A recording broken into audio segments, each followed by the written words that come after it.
আপনি যে ধর্মেরই হন না কেন, ধর্মের প্রতি কিন্তু আলাদা রকম একটা বিশ্বাস ভক্তি সবারই কাজ করে। তাই ছোটবেলা থেকেই সন্তানকে একটু হলেও ধর্মীয় শিক্ষা দিলে অনেক বেশি ভালো হয়। একটু ধর্মীয় শিক্ষা যদি তার নিজের ভিতর থাকে, অপরাধ করতে গেলে কিন্তু একটু হলেও তার মনের ভিতর কামড় দিয়ে উঠবে। বাবা মার প্রতি তার ভক্তি থাকবে, বড়দেরকে সম্মান করতে শিখবে। আমার কাছে এটাই মনে হয়। তাই আমিও সব সময় চেষ্টা করি আমার ছেলেকে একটু হলেও ধর্মীয় আচার আচরণ শিক্ষা দেওয়ার। আমি বাগেরহাটে পড়াশোনা করেছি, তাই বাগেরহাটের সব কিছুই আমার পরিচিত। আমার ছেলেকে বলেছিলাম বাগেরহাটে যত সুন্দর পবিত্র স্থানগুলো আছে তোমাকে এবার ঘুরে দেখাবো। তাই প্রথমে চলে এসেছি রামকৃষ্ণ মিশনে। এই জায়গাটা আমার এত বেশি ভালো লাগে, আর আমি রামকৃষ্ণ মিশনের পাশেই থাকতাম।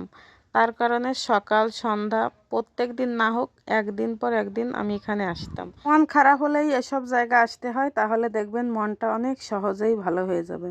আর এত সুন্দর জায়গায় এসেছি, তাই সুন্দর সুন্দর কিছু রিলস বানাচ্ছিলাম।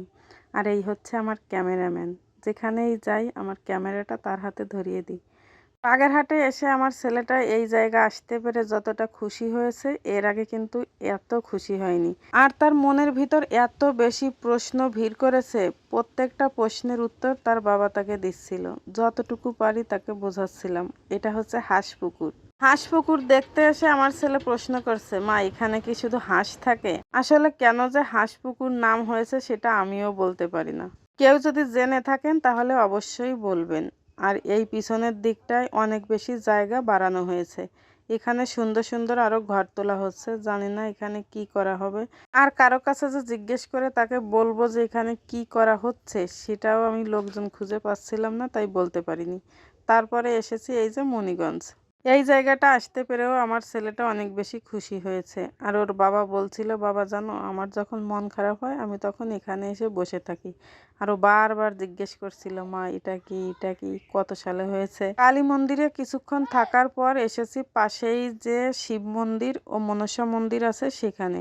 এইটা দেখে তো আমার ছেলে হাজার প্রশ্ন, মা এটা কে তৈরি করেছে, কিভাবে বানানো হলো, কত সালে বানানো হলো, হাজার হাজার প্রশ্ন। তো আমি যতদূর জানি তাকে বলেছি, আর তার বাবা যতদূর জানে সেটাও তাকে বলা হয়েছে। যেহেতু এখন তেমন অনুষ্ঠান হচ্ছে না, তাই চারপাশটা অনেক বেশি বন জঙ্গলে ভরে গেছে। প্রথমে আমরা অবশ্য মনসা মন্দিরটা দেখতে গিয়েছিলাম, আর সেই ভিডিওটা পরে চলে এসেছে। তো যাই হোক, এডিট করার সময় দেখছি, তারপরে এসেছি শিব মন্দিরে। তো সব কিছু আমার ছেলেকে ঘুরে ঘুরে দেখাচ্ছিলাম, আর আমার ছেলের প্রশ্নের উত্তর দিচ্ছিলাম।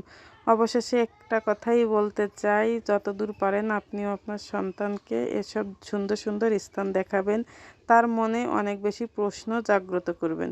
তো সবাইকে ধন্যবাদ, টাটা, বাই বাই।